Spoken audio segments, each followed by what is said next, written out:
नमस्ते भाई और बहनों, आपका स्वागत है हमारे यूट्यूब चैनल यूनिकोप इंडिया पर। तो बेरोजगारों के लिए एक बहुत ही बड़ी खुशखबरी है कि लगभग 6,500 पोस्टों पर ईएसआईसी विभाग में रिक्रूटमेंट है, जिसमें कुछ पोस्टें तो है स्टेनोग्राफर की, शेष पोस्ट है यूडीसी की।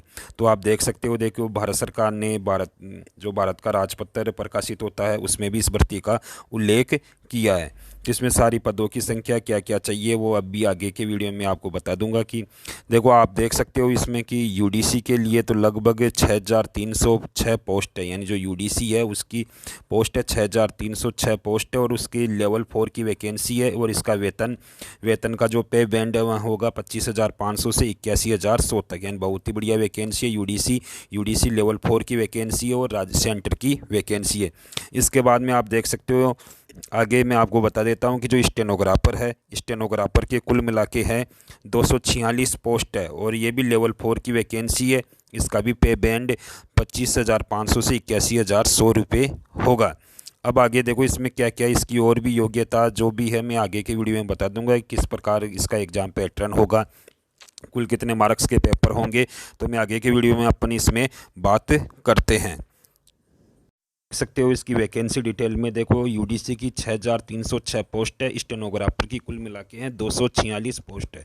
तो यहाँ टोटल वैकेंसी आएगी 6,552 पोस्टों पर। अब अपन आगे बात करते हैं एजुकेशन क्वालिफिकेशन की। तो एजुकेशन क्वालिफिकेशन में सबसे पहले अपन बात करते हैं यूडीसी की। तो यूडीसी पोस्ट पे अप्लाई करने के लिए कैंडिडेट है रिकॉग्नाइज यूनिवर्सिटी से डिग्रीधारी होना चाहिए, यानी जिसने डिग्री ले रखी है वह यूडीसी की पोस्ट पर अप्लाई कर सकता है। इसके साथ ही साथ उसको कंप्यूटर का नॉलेज भी होना चाहिए। समझ गए सभी कि यूडीसी की पोस्ट के लिए बैचलर डिग्रीधारी होना चाहिए और साथ ही उसे कंप्यूटर का नॉलेज होना चाहिए। अब अपन बात करते हैं स्टेनोग्राफर पोस्ट की। तो देखो स्टेनोग्राफर पोस्ट के लिए भी देखो candidate should be an 12th pass होना चाहिए। जो स्टेनोग्राफर पोस्ट के लिए कैंडिडेट है उसकी मिनिमम क्वालिफिकेशन 12th पास रखी गई है। इसके बाद भी यह किसी रिकॉग्नाइज बोर्ड या यूनिवर्सिटी से यानी डिग्री या 12th पास किया हुआ होना चाहिए। अब देखो इसमें स्किल टेस्ट भी होगा। स्किल टेस्ट होगा इसमें 10 मिनट का। 10 मिनट में आपको 80 वर्ड पर मिनट टाइप करने होंगे, यानी डिक्टेशन में आपको 80 WPM की स्पीड चाहिए, यानी 80 वर्ड पर मिनट की स्पीड चाहिए डिक्टेशन के लिए। अब अपन बात करते हैं देखो ट्रांसक्रिप्शन के लिए। ट्रांसक्रिप्शन के लिए आपको देखो मिनिमम स्पीड है यानी 50 मिनट यानी आपको 50 मिनट तो मिलेंगे इंग्लिश के लिए, यानी 50 मिनट जो इंग्लिश में स्टेनो सीखेंगे उनके लिए तो 50 मिनट का टाइम रहेगा, और 65 मिनट का टाइम रहेगा जो हिंदी में स्टेनो सीखते हैं। ओनली आपको ट्रांसक्रिप्शन कंप्यूटर पे करना होगा। तो इंग्लिश के लिए देखो 50 मिनट का टाइम होगा और हिंदी वालों के लिए 65 मिनट का टाइम होगा। अब हम बात करते हैं इसकी एज लिमिट की। देखो कैंडिडेट है वह 18 से 27 ईयर का होना चाहिए, यानी मिनिमम एज इसकी 18 वर्ष है और मैक्सिमम एज 27 ईयर्स है। और इसमें देखो वही कैटेगरी वाइज छूट मिलेगी एज में।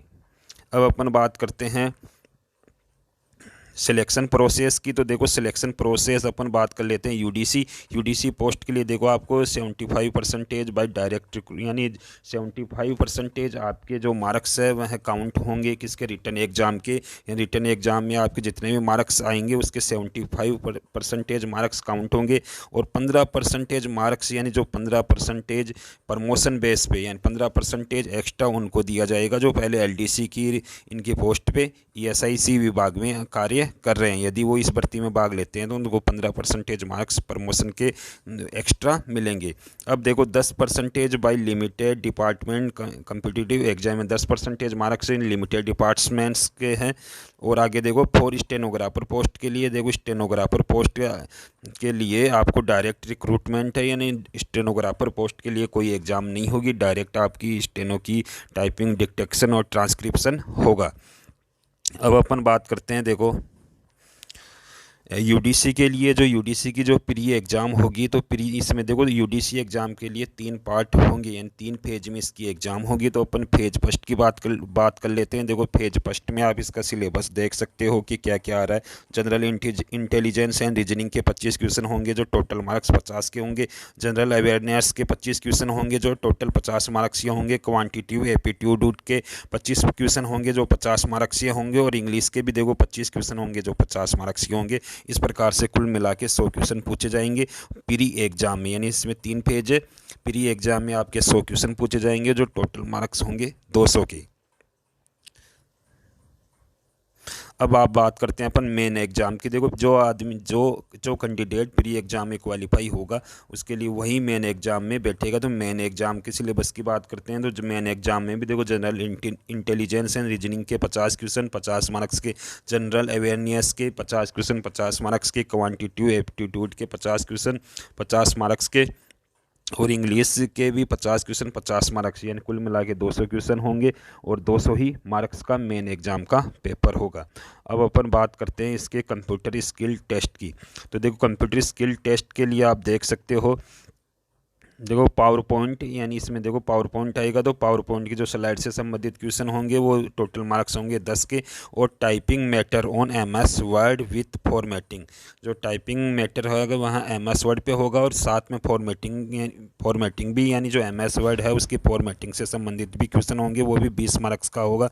आगे देखो आपको एक्सेल में टेबल और उसमें फॉर्मूलेज का फॉर्मूला का यूज करना है। बहुत सारे फॉर्मूले होते हैं जैसे सम के, सब्ट्रैक्शन के, मल्टीप्लिकेशन के, डिवाइडेशन के आदि। आपको एक टेबल बनानी है MS एक्सेल में और उसमें फॉर्मूले के यूज होंगे और वो टोटल मार्क्स होंगे उनके 20 मार्क्स के होंगे। तो इस प्रकार से देखो UDC के लिए 3 पेज है, जबकि स्टेनोग्राफर के लिए डायरेक्ट रिक्रूटमेंट है, डायरेक्ट स्टेनो की टाइपिंग, डिक्टेशन, ट्रांसक्रिप्शन होगा। धन्यवाद। कुल मिला के 6500 पोस्ट पर वैकेंसी है। तो जल्दी इसका जो फॉर्म अप्लाई करने का लिंक है वहाँ एक्टिवेट हो जाएगा। जो फॉर्म अप्लाई करने का लिंक है वो जल्दी एक्टिवेट हो जाएगा। उसके साथ ही आप इसकी ऑफिशियल वेबसाइट है esic.nic.in पर लगातार विजिट करें और अप्रैल माह में इसके फॉर्म स्टार्ट हो जाएंगे। धन्यवाद।